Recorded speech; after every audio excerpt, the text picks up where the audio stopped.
Hello, good morning all of you. I hope you are good and well. आज होली का त्यौहार है, तो आपको सभी को हार्दिक शुभकामनाएं। मेरा आज भी कंटेंट एम्प्लॉयमेंट के ऊपर ही है। और एम्प्लॉयमेंट में आई बिलोंग टू उदयपुर, तो उदयपुर में मैंने बहुत सारी चीज़ें ऐसी देखी है कि जो ट्रेनिंग पीरियड होता है, ट्रेनिंग पीरियड में लोगों को अगर आप सैलरी भी दे रहे हो तो ट्रेनिंग पीरियड में 6 मंथ तक आपको उसी आदमी को गाइड और सपोर्ट करना पड़ता है।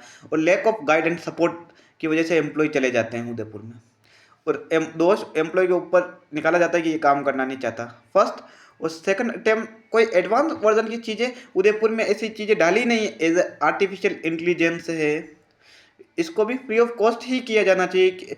आर्टिफिशियल इंटेलिजेंस हो गई, मशीन लर्निंग हो गई, डिजिटल मार्केटिंग हो गई, वेब ऐप डेवलपमेंट का एक कॉम्बिनेशन की, क्योंकि अब एरा जो चेंजेस हुए हैं वो उसी बेस पे जॉब क्रिएशन होंगे।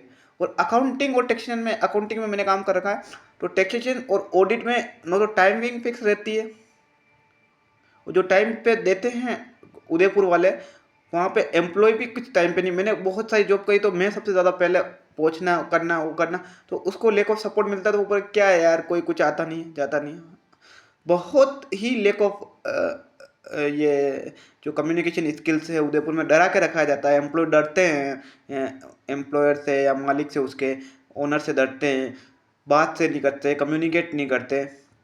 तो ये सब चीज़ें निकाल के एम्प्लॉयमेंट को उच्च स्तर, हाई लेवल लेवल पे ले जाना चाहिए। ये सब चीज़ें ना हो, कम्युनिकेशन गैप ना हो, साथ साथ उसको एडवांस कुछ चीज़ें सीखने को मिले और करने को मिले। कोई अच्छा स्किल्ड एम्प्लॉय हो तो उसके, या मैनेजर हो तो उसको सारी चीज़ें गाइड कर पाए, बता पाए कैसे चीज़ों को करना है, कैसे चीज़ों को मैनेज करना है, कैसे कैसे आपने आज क्या काम किया, ये पूरी रिपोर्टिंग डे टू डे लेनी चाहिए। और उसको ये समझना चाहिए, ये नहीं इसको इस तरह से किया जाएगा तो आपको फास्ट काम होगा अगर गलत कर रहा है तो communicate, advance skilled, machine learning, aviations, साथ साथ सब कुछ चीज़ें डालनी चाहिए एम्प्लॉय में, एम्प्लॉय के लिए, जो प्राइवेट सेक्टर में उदयपुर पे नहीं करने। एक तो सैलरी पैकेज तो मैं बहुत कम है, उदयपुर का बहुत कम है। जो बेंगलुरु देता है या फिर मेट्रो सिटीज़ देते हैं, उससे अकॉर्डिंग भी बहुत कम है। उन ट्रेडिंग पर लैक ऑफ नॉलेज और ट्रेनिंग की तो बहुत सारी कमी है, बहुत ज़्यादा कमी है। क्या न्यू पॉलिसी लानी चाहिए, उसके पे ऊपर भी एम्प्लॉय से पूछना चाहिए कि बजट के ऊपर आपका क्या ओपिनियन है। अभी राजस्थान का बजट आया, बजट में बजट में इनोवेशंस के लिए भी था, बट बजट में बहुत ज़्यादा कमी इनोवेशन के लिए। अभी एआई सेक्टर्स के लिए भी 1-2 दिन पहले राजस्थान में सरकार ने 100 करोड़ का उदयपुर के लिए अलॉटमेंट किया है। बट कुछ एक ऐसी इंडस्ट्रीज होगी वो तो इसका बेनिफिट ले लेगी, बट जो नहीं समझने वाले नहीं समझेंगे। साथ साथ टैक्सेशन, टैक्स को भी 12 लाख तक आपने जो सेंट्रल गवर्नमेंट ने फ्री किया है, वो भी सैलरी क्लास के लिए। तो ये सैलरी क्लास से 12 लाख रुपए की इनकम ही जनरेट नहीं हो पा रही है। अभी आप खुद देखेंगे कि मार्केट जो कोरोना के बाद से लोगों ने बाहर निकल के शॉपिंग करना जैसे ही बंद कर दिया, उससे छोटे दुकानदारों को, मिडिल एंड स्मॉल साइज के बिजनेस को काफ़ी बड़ा क्राइसिस झेलना पड़ रहा है। क्योंकि जब मार्केट में लोग, कंज्यूमर पैसा नहीं डालेंगे तो वो मार्केट कभी ऊपर उठ ही नहीं सकता। उसका कारण है कि जब पैसा मार्केट में फ्लोएंसी करता है, तो ऐसा ये होना चाहिए था कि जो पेंशन वगैरह ये स्कीम अपन बोले कहते हैं ये अच्छी है ना है, 18 से 40 साल के बीच लोगों को रोजगार तो बहुत बड़ी तादाद में होना चाहिए। आप ट्रेनिंग करवाओ, गाइडलाइन दो, कुछ भी दो, अगर तो उसको बड़ी तादाद में रोजगार देना चाहिए। और साथ साथ पेंशन है, बड़ी बड़ी ये जो स्कीमें हैं, ये इसके थ्रू ज़्यादा पैसा डालना चाहिए, जिससे मार्केट में फ्लोएंसी में पैसा आएगा और रोजगार बढ़ेगा। और जो छोटे व्यापारी को भी काफ़ी परेशानी हो रही है वो भी कम होगी। और एग्रीकल्चर लोन में एक केसीसी लोन है, किसान क्रेडिट कार्ड के बारे में आप सब जानते हो, इन्होंने 5 लाख तक जो 7% किया, तो मेरे हिसाब से वो 10 लाख तक की लिमिट होनी चाहिए थी, उसके 0% टैक्स होना चाहिए था।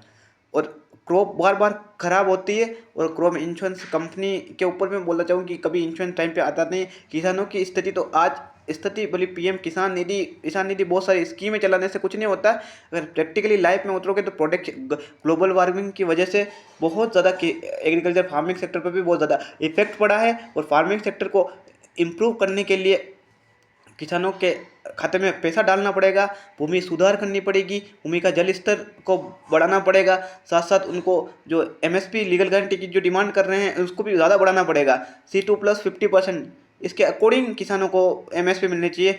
उसका भूमि किराया, उसकी वेजेस वगैरह सारी चीज़ें जोड़ी जाती है। आप अर्थशास्त्री को भी ये पता होगा कि ये सब चीज़ें छोड़ी जाने के बाद ही पैसा किसी को मिला जाता है, बट किसानों के साथ ऐसा नहीं होता है। इसकी वजह से भारत का एग्रीकल्चर सेक्टर बहुत निचले स्तर पर आ गया, जो सर्विस सेक्टर में ज़्यादा योगदान हो गया है जीडीपी में, और एग्रीकल्चर का कम योगदान हो गया। तो मेरा मानना है कि ये सब चीज़ें इन्वॉल्व करके ही आप फार्मिंग को लेना पड़ेगा। मिडिल इस पर जो 32 मेरे हिसाब से उसको सब्सिडी बढ़ानी चाहिए, कैपिटल में सब्सिडी बढ़ानी चाहिए, इंटरेस्ट को 3 या 4% किया जा रहा, तो अभी इस क्राइसिस में 0% इंटरेस्ट कर दिया जाना चाहिए उनको भी।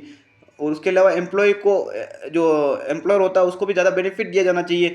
एम्प्लॉयर को इलेक्ट्रिसिटी में बेनिफिट दिया जाता है 0 पर 10 साल तक या 5 साल तक या 6 साल तक उसको छूट दी जानी चाहिए। जो इंडस्ट्रियल को सोलर में छूट दी जाती है 30 to 50, तो मेरे हिसाब से जो एग्रीकल्चर में दी जा रही है 50 to 60% उसको भी बेनिफिट दिया जाना चाहिए। साथ साथ तो उसको लोन में तो रिबेट दे दें, कैपिटल में भी 25% या 30% बहुत मामूली केसेस में सब्सिडी रहती है। तो मेरे हिसाब से इसको बढ़ा के 50% कर दिया जाना चाहिए या 60% किया जाना चाहिए था, जिससे कि उसको लॉस कम हो। और राजस्थान में अभी भी वेट में पेट्रोल और डीजल पे भी गवर्नमेंट ने वेट नहीं घटाया, तो मेरे हिसाब से सीएनजी पीएनजी भी तो 2 दिन पहले और थोड़ा सा बहुत कम किया था, वो भी माइनर रे में 2 या 2.5 रुपये पर किलो पे फर्क पड़ सकता है। बट पेट्रोल डीजल का भी गवर्नमेंट ने वादा किया था, उसके बाद भी इसको जीएसटी में नहीं लाया। अगर कम चीज़ें होगी तो उपभोक्ता उस पर ध्यान देगा और खर्च करेगा। खर्च करने की क्षमता, परचेसिंग पावर जिसे कहते हैं, वो काफ़ी कम हो गया है कंज्यूमर का। इसकी वजह से काफ़ी ज़्यादा इफेक्ट पड़ा है। तो परचेसिंग पावर को गवर्नमेंट को बढ़ाना पड़ेगा,